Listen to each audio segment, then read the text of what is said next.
저는 전공을 디자인을 했고요. 상업미술을 전공했죠. 그래서 앞에 보는 글이 어떤 형태가 되게 약간 고정돼 있잖아요. 제가 그 형태를 왜 그렇게 만들었는지, 어떤 원칙을 가지고 어떤 디자인적 요소를 적용해서 그 형태를 만들었는지 여러분들께 소개를 좀 해드릴게요. 왜 저렇게 저런 모양으로 쓰고 있는지. 그리고 저는 그걸 이렇게 부릅니다. 시자인이라고. 네. 처음에 그래서 제가 18이라는 그런 이름을 만들기 전에는 시자이너 하상욱입니다 이렇게 하고 다녔었어요. 왜냐면 글을 쓰다 보니까 제가 글을 쓰는 방법론이나 그런 어떤 형태를 만든 것들이 사실 원리는 거의 디자인에서 다 왔더라고요. 아무래도 직업병처럼, 습성처럼 그게 다 들어가 있더라고요. 첫 번째, 띄어쓰기라는 원칙이 있습니다, 저는. 자, 이 이미지를 한번 봐주세요. 김상규 씨, 이 이미지가 어떻게 보이시나요? 좀 불안정해 불안정해 보이시죠? 네.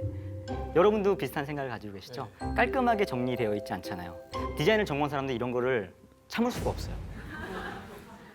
디자이너는 그냥 직업병처럼 이런 걸 보면 이렇게 바꾸고 싶어 해요. 이렇게 바꾸고 싶어 해요. 그냥 뭔가 정돈이 되어 있는 듯한 느낌이 들잖아요. 그냥 딱 봐도. 디자이너가 하는 일의 기본이 이거라고 저는 배웠어요.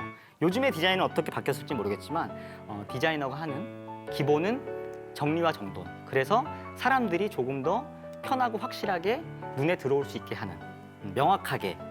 그런 게 전 디자인이라고 배웠거든요. 근데 띄어쓰기가 무슨 상관이냐. 그래서 보여드릴게요. 서로가 소홀했는데 덕분에 소식 듣게 돼. 이 글에 대해 잠깐 얘기를 드리면 하트를 주고받는 그 순간에 게임 한 판 하라는 순간이 아니더라고요. 그 순간이 되게 많은 서로 간의 관계에 대한 이야기가 있더라고요. 그래서 그런 톡 게임을 서로 주고받는 그 하트 하나에 그리움의 이미지가 들어갈 때도 있고 사과의 이미지가 들어갈 때도 있고 여러 가지 이야기가 들어있잖아요. 그래서 그 순간 되게 재밌는 순간이구나 라고 해서 써봤던 글이었어요. 그러나 여러분들 보세요. 저는 마음이 편치 않아요. 이 글을 바라봤을 때. 왜인고 했더니 선을 하나 그어봤습니다. 디자인에서는 그리드 개념이라고요. 그냥 그리드라고 해요. 그냥 디자인하는 사람들은 처음 시작도 그리드, 끝도 그리드예요. 가상의 십자를 막 그려서 그 가상의 십자선들의 이미지가 잘 맞는. 뭐 십자선을 그릴 수도 있고 사선을 그릴 수도 있고 뭐 원을 그릴 수도 있고 그건 좀 그 이미지마다 다른데 가장 기본은 이겁니다. 뭔가 이렇게 딱딱 맞아 떨어지는 것. 선으로 보면 좀 덜한데 이거를 좀 더 명확하게 보실 수 있게 바꿔볼게요. 박스로 하면 조금 더 보기 불편하죠. 더 명확하게 보기가 불편함을 느끼시겠죠.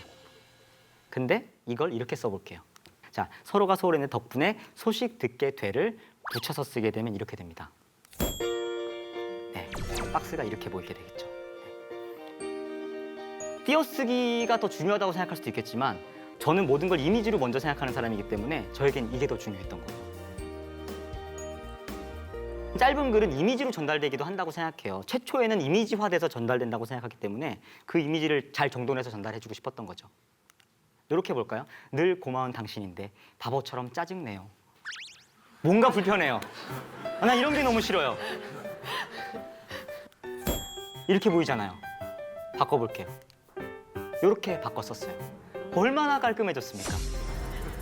이걸 박스로 보면요. 아까랑은 좀 달라요. 더 명확한 박스가 만들어집니다. 박스 4개로 보일 것 같죠? 이렇게 되면 이렇게 보여요. 사람들의 눈에는. 얼마나 명확하고 정확하게 한눈에 확 들어오겠어요. 제가 이렇게 했던 이유는 뭐였냐면요. 이걸 보여드릴게요. 제가 SNS에 글을 올렸던 건데 위아래가 뭔가 똑같은 어떤 그 박스를 만들고 있죠. 제가 이런 형태의 글들을 좋아해요. 여러분들은 사람들이 SNS에서 글을 볼 때 이런 화면으로 본다고 생각하세요. 대부분의 경우에. 그렇지만 거의 대부분의 글들은 이런 형태로 우리에게 보여지지 않아요. 어떤 형태로 보여지냐면요. 이런 형태로 보여져요. 우리는 끊임없이 스크롤을 하거든요. 네. 사람들은 정지되어 있는 글을 보는 경우는 거기서 멈췄을 때밖에 없어요. 멈추지 않은 글들은 이런 식으로 그냥 눈에 사라지게 되거든요. 근데 좀 더 명확한 박스에 좀 더 명확한 어떤 정리 정돈이 된 느낌의 뭔가가 나타나면 그 순간 멈칫하게 돼요. 나도 모르게. 네. 디자인의 역할이 사실 그런 역할도 있는 거거든요. 조금 더 정리정돈을 해서 사람들이 그 화면에 탁 멈칫하게 만드는 그 개념을 글 쓰는데 그냥 적용했던 거였어요. 그 SNS 시라는 네. 새로운 장르기도 하지만 또 많은 사람들이 시라는 장르를 파괴했다 이런 네네. 얘기도 하거든요. 네. 어떻게 생각하세요? 그런 이야기를 많이 들어요. 야, 하상우 그게 시냐? 제가 이렇게 대답해요. 네? 이렇게 대답해요. 그리고 한마디 더 붙여요. 그렇지만 좋은 시는 아닐 수도 있겠죠. 라고 얘기해요. 제가 쓰는 글이 누구에겐 좋은 시고 누구에겐 좋은 시가 아니고 그건 어쩔 수 없는 그 제가 어떻게 할 수 있는 부분이 아니에요. 다만 누군가 저에게 그렇게 질문했어요. 하상욱에게 예술이란? 저는 이렇게 대답했어요. 꼭 내가 할 필요 없는 것 이라고 대답했어요. 제가 지금 이것들을 하고 있고 누군가 이것들을 소비해주고 직업이 될 수 있으니 충실하고 열심히 하고 있을 뿐이에요. 그리고 세상에는 예술적인 고민들을 많이 하시고 더 막 엄청나게 아주 깊고 그런 이야기들을 잘 표현해내시는 분들이 저 말고도 얼마든지 있어요. 저까지 굳이 지금 제가 할 수 있는 어떻게 보면 가볍게 소비할 수 있고 가볍게 이야기 나눌 수 있는 것들을 굳이 포기해야 할까? 라는 생각을 저는 해요. 예, 그래서 예술적이고 멋지고 그런 글들은 그분들에게 맡기면 된다라고 저는 생각해요. 예, 저는 딱 이 정도의 글을 쓰는 사람이고 딱 이 정도의 글을 쓰는 사람이라고 저는 저를 인정하고 삽니다. 더 멋있네요. 얼굴 때문에.